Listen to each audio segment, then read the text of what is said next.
The two pieces of substance that was even spoken of in today's meeting were the two exact things that I said to look out for in today's meeting with Kevin Warsh.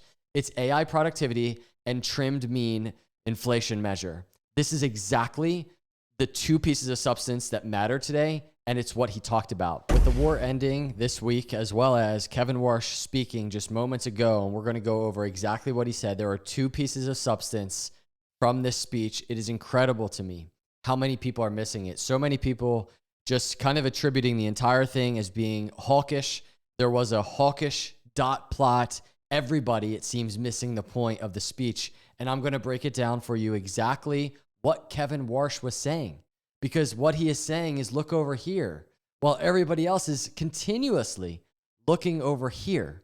And so I want to talk about this because it has everything to do with everything I've been talking about in terms of my macro thesis for the crypto space, especially, and that is crypto following these macroeconomic expansion phases on this PMI, the business cycle chart. This has just started happening. This is very important as we start trying to think about, is this going to happen again? A crypto bull market in line with expansion. And what's awesome is Kevin Warsh gave us awesome context in relation to this exact thing. So I want to start by just mentioning the market is dropping in response to the Fed's first meeting with Kevin Warsh as Fed chair for one key reason. And we'll look at that reason in just a moment, because the reason is actually probably pretty spot on. But you can actually just look at the total crypto market cap chart, just over 2 trillion on a daily. It's a red day. This doesn't surprise me at all. But this means nothing compared to the macro and what is setting up right now. So let's get into that. The reason why I think there's volatility, especially to the downside, we will have far less information going forward. During the press conference, Warsh announced that the Fed has dropped forward guidance.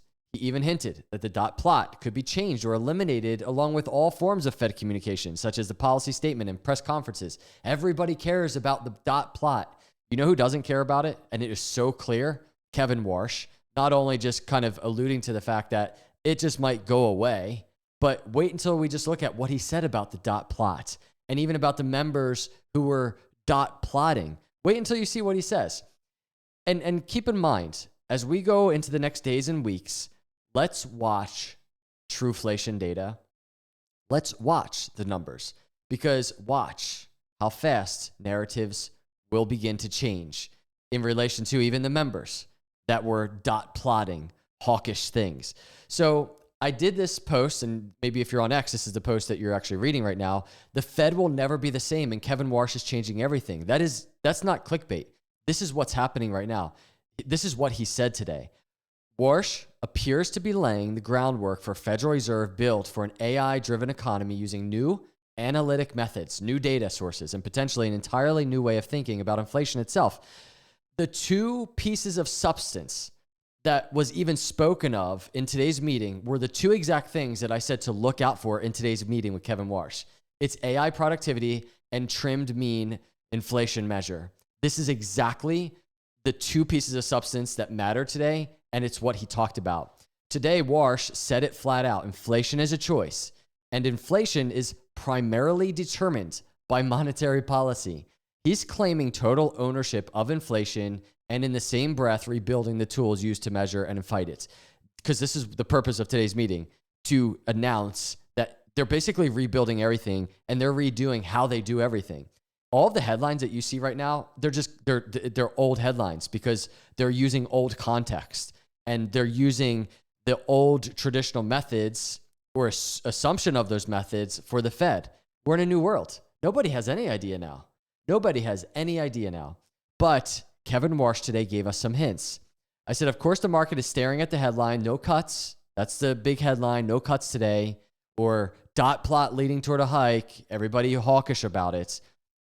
In the meantime, literally today, Kevin Warsh jokingly referenced that the members were using pencils with erasers when drawing their dots, meaning they very well might change their mind soon.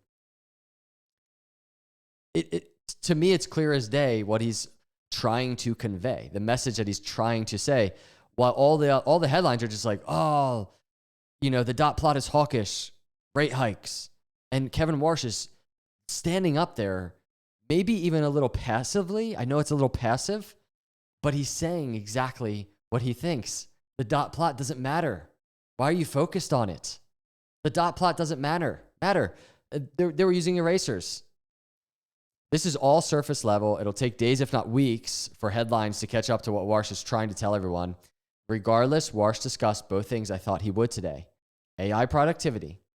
Warsh called AI the latest generation of general purpose technology and perhaps as important change in the economy and business and households that we've had in my adult lifetime.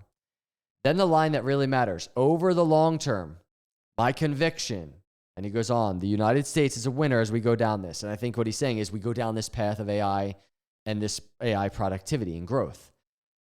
That is not a man worried about an overheating economy. That's a man who believes a generational productivity wave is going to do the disinflating for him, and he's about to build the Fed around that thought.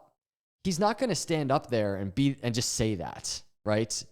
He has been very consistent in his thoughts about all of these things. But now he's standing up there in his first meeting and he's toning it all down, of course. But he alluded to these things very nicely and passively. And all you got to do is just kind of listen and dig into a little bit of what he's saying here. It becomes very clear. So yes, AI productivity, it's so in play for him. He said it basically today. And then the inflation measure, the trimmed mean measure. He says, so the data task force wants methodological changes to improve data gathering, data that's more accurate, relevant, contemporaneous, and perhaps most important, actionable. The translation here is the Fed's been flying an old stale measurement, and he just basically told everybody they're redoing it. Like, that's what the purpose of today's meeting was. So when it comes to this whole thing I've been saying, he wants to go by trimmed mean measure, and it's a brand new way of doing things in terms of what the Fed has been doing it and how they've been measuring inflation. This is what he's saying. He's saying they're going to do things differently in how they basically filter data. And the inflation framework, he says, examine the drivers of inflation. First principles. How do we measure inflation? It's all changing, everybody. But all the headlines today are like Jerome Powell still in play, and we're just doing the same thing over and over because that's all it's been for years now.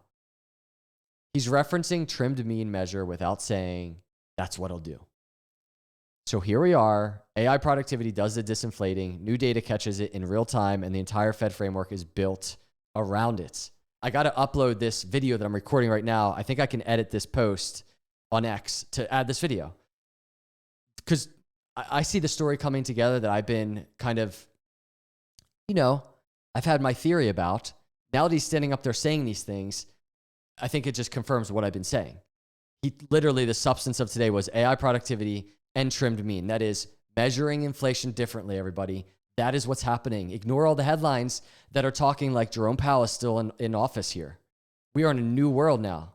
We are about to see an entirely new Fed rebuilt. And that has so much to do with inflation, has so much to do with the war ending and energy prices, a short-term energy shock and energy prices coming down, and so much to do in terms of just the whole entire approach of the Fed. That's why he's saying they had erasers when they did the dot plot. And here we are.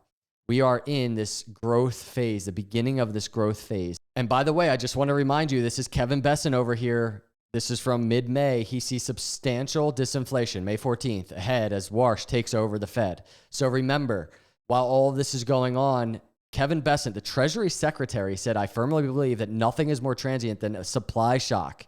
And we can look through that because before the Iranian conflict began, core inflation was coming down. So I think core inflation will continue coming down.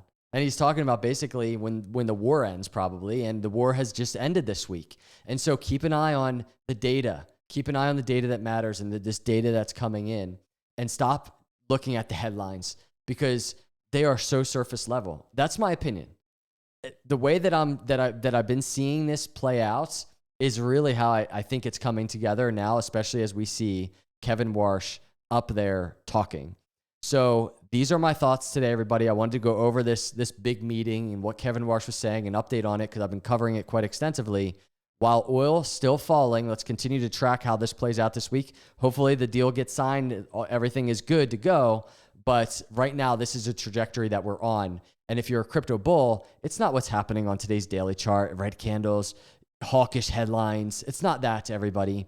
It's the two things of substance that Kevin Warsh talked about today were AI productivity and trimmed mean, a brand new Fed. All of the headlines are not even looking into what he was saying just moments ago. So I wanted to present this to you. Let's continue tracking what happens in these markets. I appreciate you watching. Hit the subscribe if you're not a subscriber. And if you enjoyed the video, hit that like. I'll see you in the next video. God bless.